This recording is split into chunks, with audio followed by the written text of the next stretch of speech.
Jacob. Back to the rundown. Back in the rundown. Back at it. We're a month in. We still haven't given much thought to the slogan, but we're getting there. I promise. Yeah, you guys should just tell us what it should be. I could just sit down for maybe an Let's evening. run. Let's run it. Hey, that's actually not bad. Let's run it. Let's run it. Or It just just feels a little broy. it does. Let's cook is always.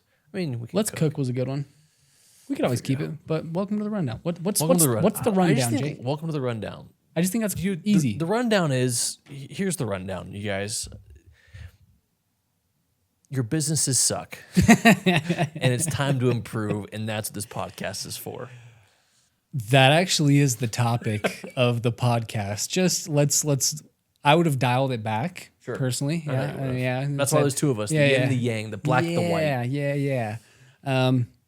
We were going to talk about inquiry issues. Yeah. A big one. Okay. Well, in case you aren't in the... Also, What? My elbow just, out of nowhere, my elbow's in throbbing pain Just barely? just now. Like I can feel it in my forearm. My wrist hurts. Jake has an addiction to ibuprofen, Well, and I'm about to... this probably is a withdrawal symptom. It probably is. Guys, 6 tablets down.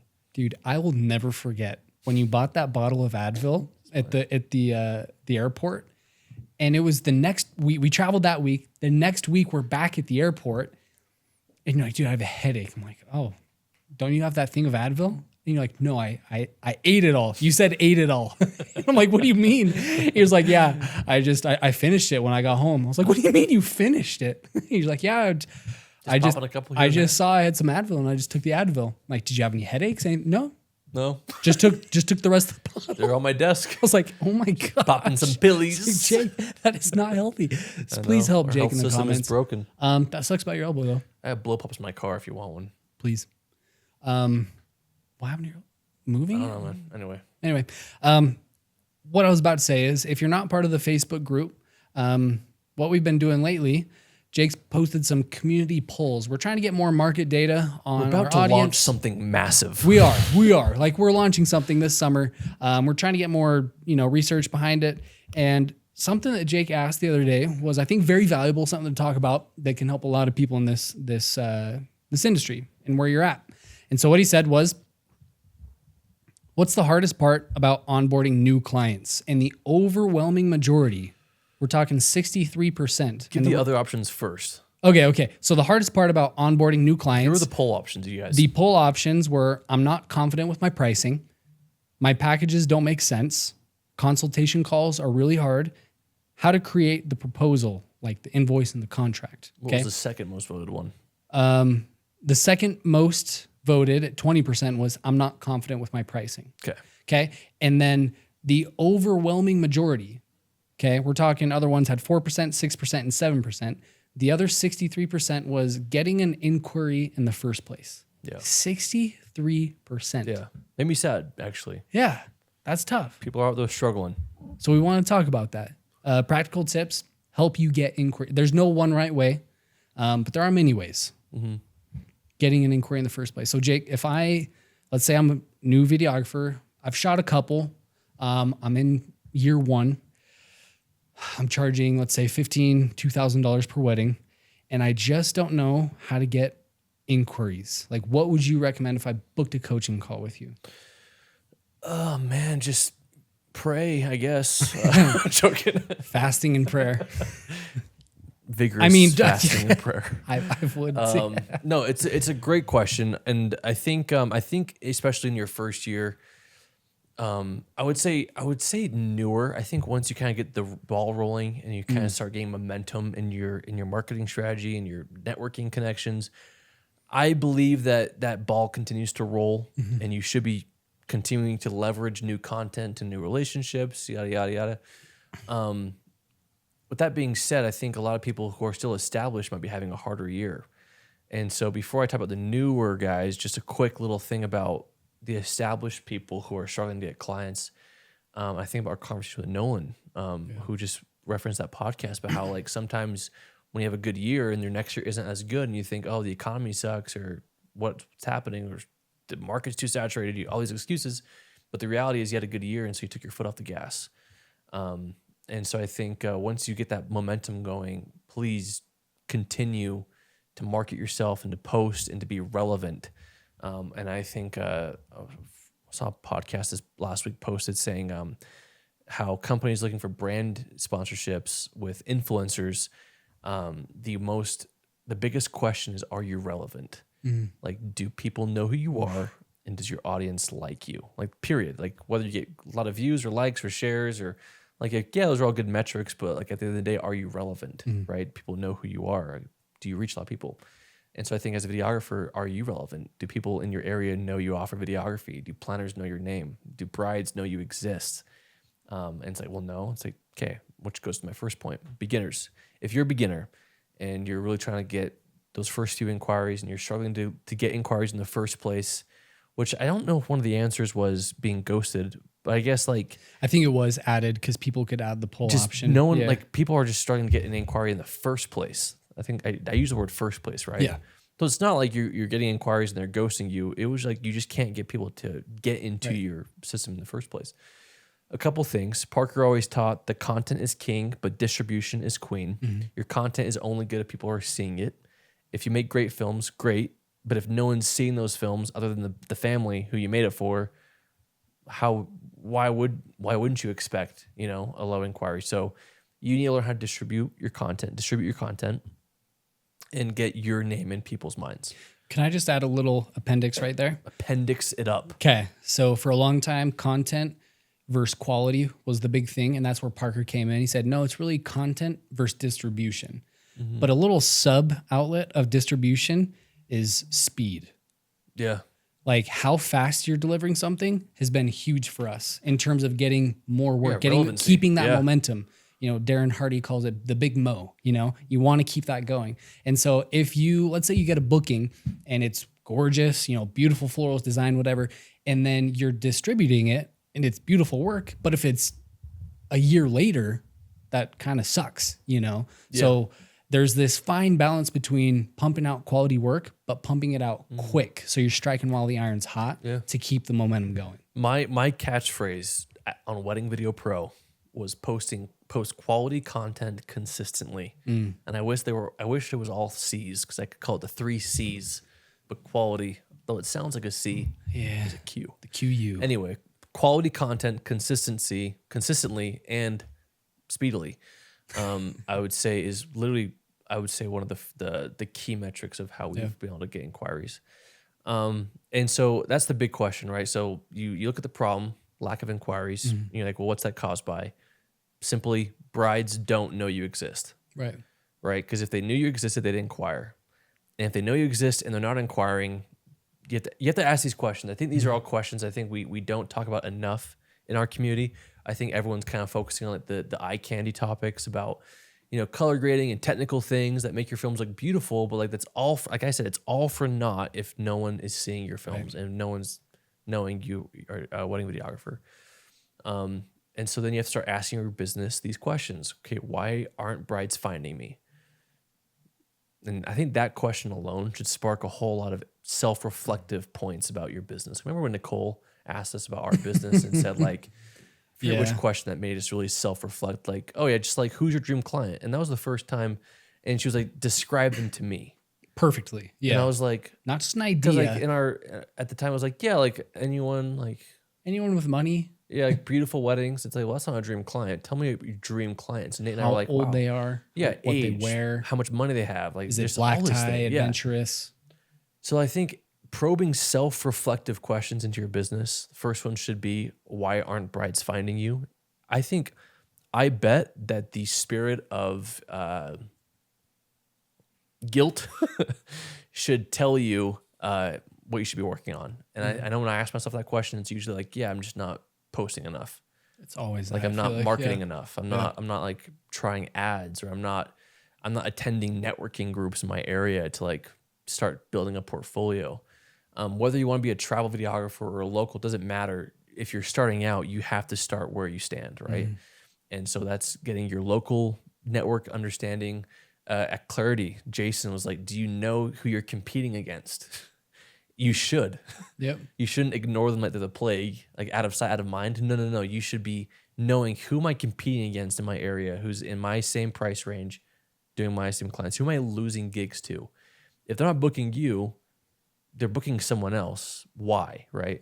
So asking all those self-reflective questions, and then it's your job to play the game of how do I get my name in front of the other people's names. Well, also, and going along with Jason and Clarity, and kind of like what we've been learning a lot more recently, not that we were ever not like this, but if you are losing to a competitor, if you are constantly just, in this bidding war with one person, you should be buddies with that person. Yeah. Like there's enough work to go around. Yeah. We're not ever, there's plenty of weddings. That can also be a great way to get an inquiry is if you and I are competing, it's like, hey, dude, congrats on getting that booking. Yeah. Next time he gets one and he's booked out, hey, Yeah. Nate's free. I'm going to say Nate. Like that's an ecosystem of your own to generate inquiries. Absolutely. So yeah, I think you have to learn how can I improve my marketing, whether that's, organic, right? Social media, posting consistently, trying to go viral, getting as many eyeballs on you. Like think of it like a marketing, like you're either doing, and I'm going to butcher these, I'm not a marketing guru, you guys, but you're either doing, I'll ask Leo. It's a brand awareness campaign where the whole point, like, so brands, if they're paying us for a sponsorship, it's either brand awareness, like we're not selling anything, just we want people to know we exist. Yeah. A good example is Wedditor last fall asked us to do a brand awareness campaign for them. Like we're not onboarding new people, but we need more eyes. We want more followers. We want more people to know what we're launching, which is their volume brand. So we just want people to be aware of us. So you're doing brand awareness or you're doing product sell, right? Yeah. You're selling something for someone. You should be running both campaigns. You should be doing brand awareness where you're, it used to be a lot easier on Instagram. I could just promote things for $10 and get it seen by thousands in a place I wanted to go. And it didn't look like a sponsored video. It was just very clean. But that's brand awareness. Show people to know you exist. Like let brides know who are engaged, you exist. And I think why Facebook ads are so good is because you can target people with an engaged status. Yeah. But Facebook's kind of dying, so it's hard to do that. But secondly, your brand awareness campaign could be twofold. It could be introducing yourself, but also the quality of your work should be able to sell itself on your services, which brings me to my earlier point of like, are you, if people do know you exist, but they're not inquiring with you, it's probably because you suck. Yeah. There's something's your off. quality sucks. Yeah. If they're learning of you and they're not inquiring, that's a great learning point for you to say, I need to improve. I need to become worthy of their inquiry. And that's when I start to invest in education and start to refine my skills as a filmmaker, as a business owner, create systems, whatever it is, go to workshops, coaching calls, like whatever it takes. Like, okay, people are finding me, no one's inquiring. That means, Something's, to put it bluntly, that means your work sucks. which I'm glad you said that. Like, I don't know how else to say it. If someone is finding you and they don't inquire, something's, Look, we've all been there. We all have had. And you could argue, work. maybe it's your price is too high. Your price only seems too high if your work sucks. It's true. If your work is great, they'll be like, that makes sense. Even mediocre, average work, we've seen book stupid numbers. Correct. Yeah, stupid prices. Correct. And there's no shame in that. Like if your work sucks, like it's like practice. You go to practice, you go to workshops, you go to styled shoots, you have some coaching calls. Like I just think it's so funny when people are like, oh, it's just like a suck. One of my favorite things is when people are like, oh, like educators are getting out of the space because like that's their sole source of income. Some are, but it's their sole source of income and they don't know what they're doing. They can't shoot weddings. It's like, or some of us actually like helping people because we were at that point, right? And we're currently trying to teach people who are a couple steps behind. We realize where we're at and we realize there's people above us, people below us, and we can help those people. Yeah. And we know that coaching calls have been huge for us. Yeah. Massive. Life-changing. We just had Dylan Simpson on the podcast last week. He talked about how in 2023, he was charging $1,500, $2,000. Now he just charged $14,000 and he's had coaching calls. He's invested I believe Peyton Helms' program is like $10,000, $12,000. Like he has put in a lot of money, and that's because there's a return on these things. Yeah. It's okay if your work sucks. Just practice. Yeah. Simply put, you guys. So let's say your work is good, right? Not to be a dead horse, but I don't want you to overcomplicate getting leads. I don't want you to overcomplicate the system. It's very simple. Parker said it. Content is king. Make sure your content's good. Distribution's queen. They go hand in hand.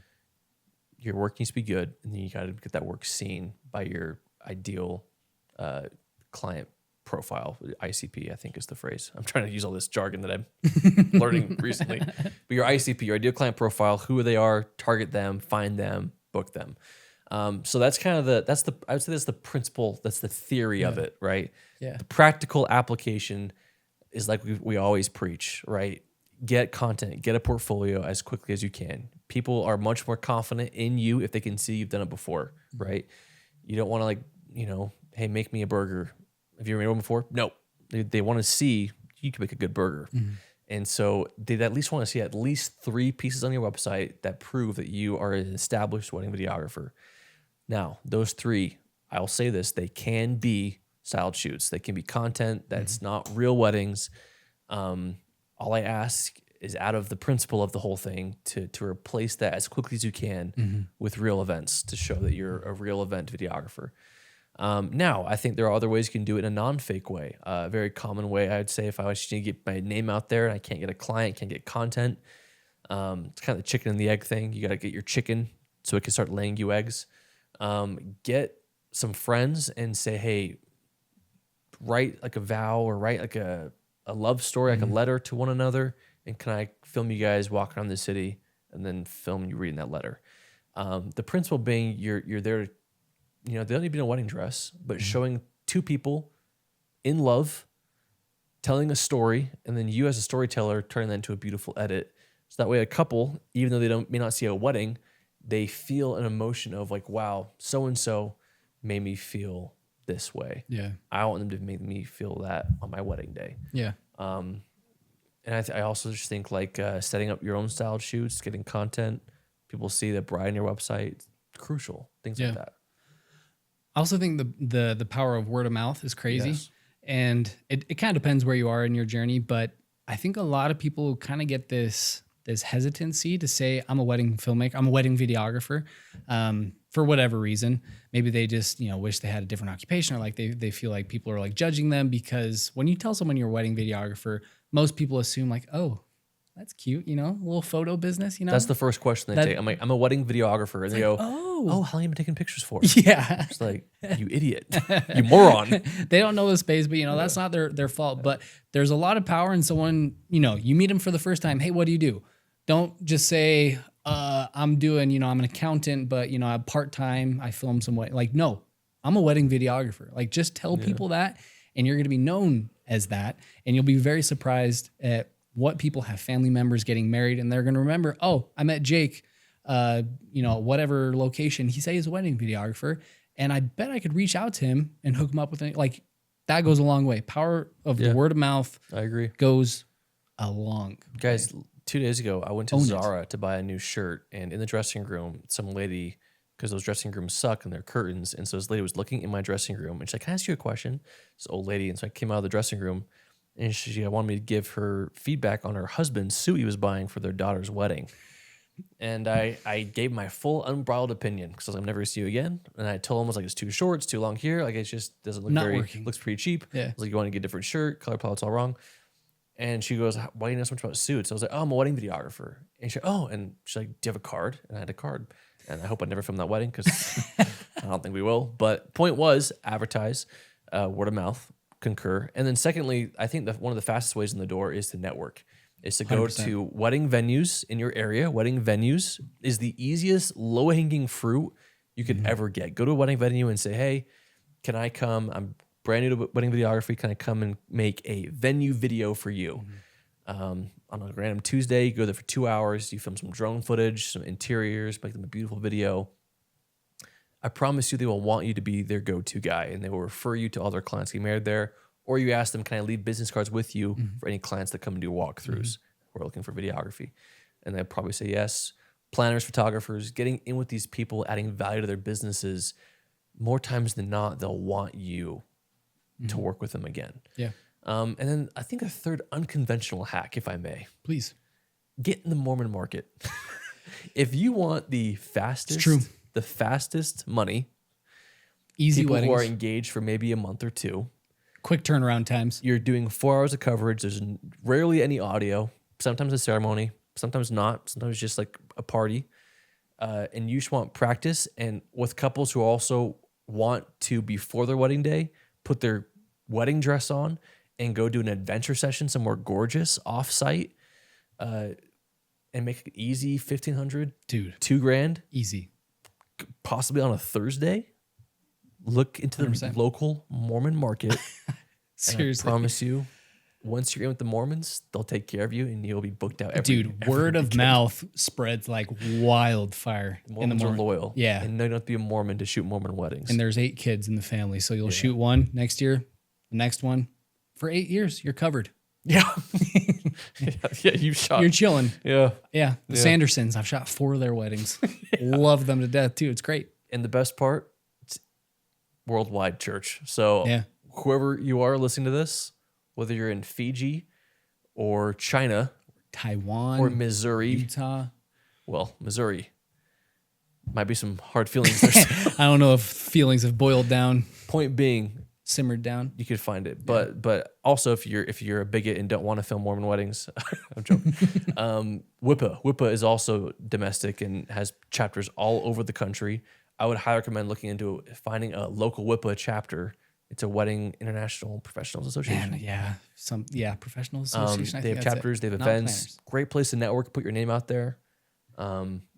Some of our first few weddings booked. were We from WIPA. we still go to the WIPA events and Still book without weddings from it. fail, Yeah. without fail, the final 20 minutes of networking. Yeah. Once the Unrivaled. event's over, people are unraveling, drinks are being passed Yeah. around. We just go network like dogs, man. Yeah. We go and talk to everybody. And I mean, we have a call in 20 minutes for forgot about a that. New York wedding Yeah. that we got from Yeah. that, hopefully. It's actually the planner we love. We're Yeah. going to have her on the podcast. You guys would love her. Yeah. So go to WIPA. Maybe that's the challenge after this podcast. Yeah. Find a networking event around you. Go to it. Look into something like a styled shoot or a workshop that you can elevate your work if you feel like that's the bottleneck in your process. And the third piece of advice, get into the Mormon market. weddings But then also get out of the Mormon market. as soon as possible if you want to start charging Give those more. people an inch, they'll take it a mile. Yeah, if you ever want to charge more than $1,500, No, but get it out of is it is easy, great practice for wedding. I think yeah. everyone should. like a 5-hour day for $1,500 Yeah, bucks. people move to Utah for their weddings. Yeah, Like, absolutely. There's a temple in Salt Lake. It used to do 100 weddings a Saturday. Yeah, it's a factory. Yeah, Yeah. just print like rabbits. Then In and out. those 20-year-olds leave that temple, go get married. Kids 9 months later, Yeah. And you'll film their wedding breeding 18 like years rabbits, taking over the world. Look out. later. On a strange note, that is our advice Yeah, to get your camera- first inquiry. my camera's probably out of recording time. Yeah, we're running out 30 of time seconds here. left. Okay, well, that does it for this episode. Guys, seriously, we're also open books about this. Seriously. So please, if something's not working for you, post in our group or email us at Yeah. Jake or Nate or contact@romanvows.com. We're open books, guys. We want to help you. We want to see you succeed. So please send us an email. Let us know in the comments what you think. But next week, we'll be back and we'll catch you in the rundown.